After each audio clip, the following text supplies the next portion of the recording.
अस्सलाम वालेकुम फ्रेंड्स, उम्मीद है आप सब लोग खैरियत से होंगे। फ्रेंड्स, आज की वीडियो में मैं बल्कि एक सवाल का जवाब दूंगा। वो ये है कि तलाक में सबसे ज्यादा जिम्मेदार मर्द होता है या औरत होती है।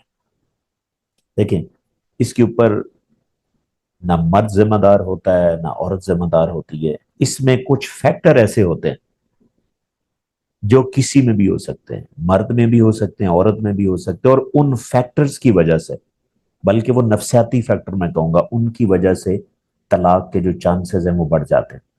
और उनमें से जो नंबर वन फैक्टर है वो ये है कि गुफ्तगू का ना होना।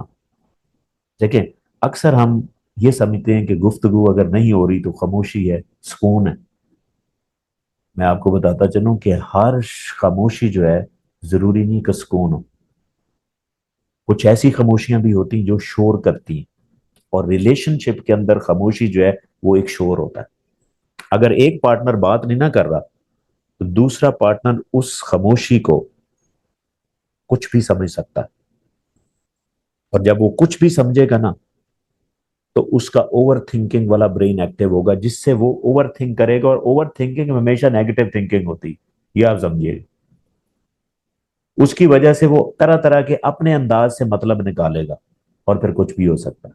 तो लिहाजा रिलेशनशिप में खामोशी जो है वो एक खतरनाक बिहेवियर है। ये सबसे बड़ी वजह तलाक की। और दूसरा जो फैक्टर है वो है इमोशनल निगलेक्ट। यानी कि अगर आप किसी के जज्बात को नजरअंदाज करें। जज्बात क्या है? अगर कोई सैड बैठा है तो आप ऐसे कहें आप ड्रामा कर रहे हो। अगर किसी का कोई पर्सनैलिटी इशू है तो आप उसे कहें कि नहीं, आप जो है वो जानबूझ के कर रहे हो। ऐसा नहीं है। कोई खामोश है तो आप ऐसे कह रहे हैं खामोश है।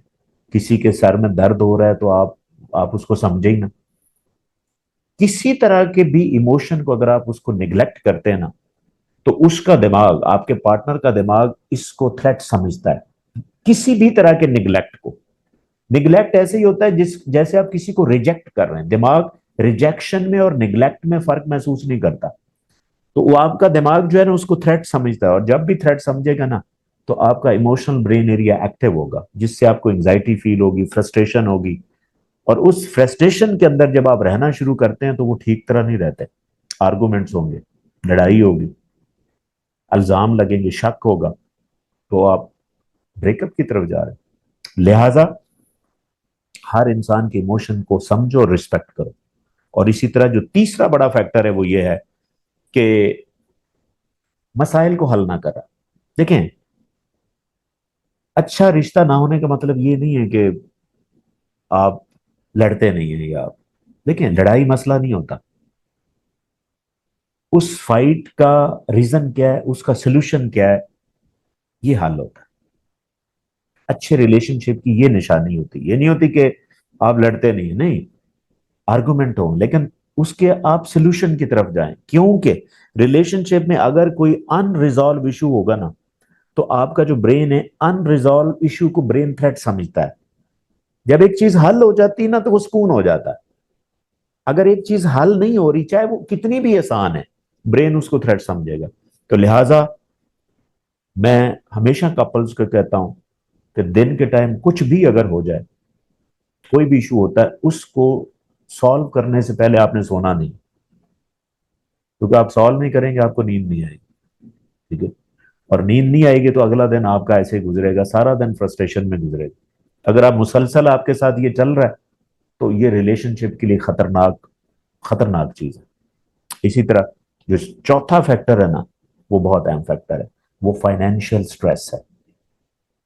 मुआशी स्ट्रेस, यानी कि पैसे नहीं है। ये बहुत बड़ा फैक्टर। देखिए, हमेशा याद रखें कि पैसा जो है ना वो सिर्फ जरूरत नहीं है। पैसा एक रिलेशनशिप भी है। ये बहुत से मसाइल को हल कर देता है, इमोशन को हल कर सकता है। लिहाजा रिलेशनशिप अच्छा रखने के लिए अपने अपने फाइनेंशियल फोकस जरूर रखना है, अपने आप को गरीब ना होने दें।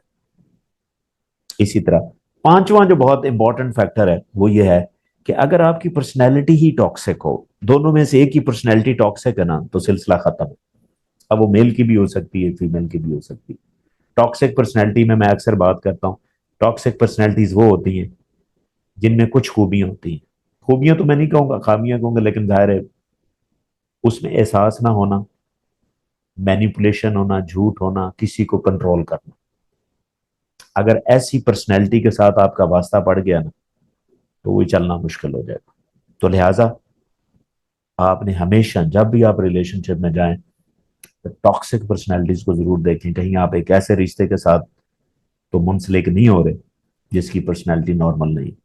और तीन तरह की पर्सनैलिटीज मैं अक्सर बात करता हूं जो ज्यादातर टॉक्सिक में आती हैं। नार्सिस्टिक पर्सनैलिटी है, मैकाविलियन है, और साइकोपैथ्स है। इसके ऊपर डिटेल से मेरी वीडियोस भी हैं। तो लिहाजा हमेशा याद रखें कि तलाक के अंदर ना मर्द का कसूर होता है, ना औरत का होता है। अब ये कुछ फैक्टर्स हैं जो मैंने आपको बताए, ये किसी में भी हो सकते हैं। तो लिहाजा अपना बहुत सारा ख्याल रखिएगा। उम्मीद है कि आपको कॉन्सेप्ट समझ में आया होगा। लेकिन फिर भी अगर आपका कोई क्वेश्चन है तो please do right me in the comment section and definitely I will answer.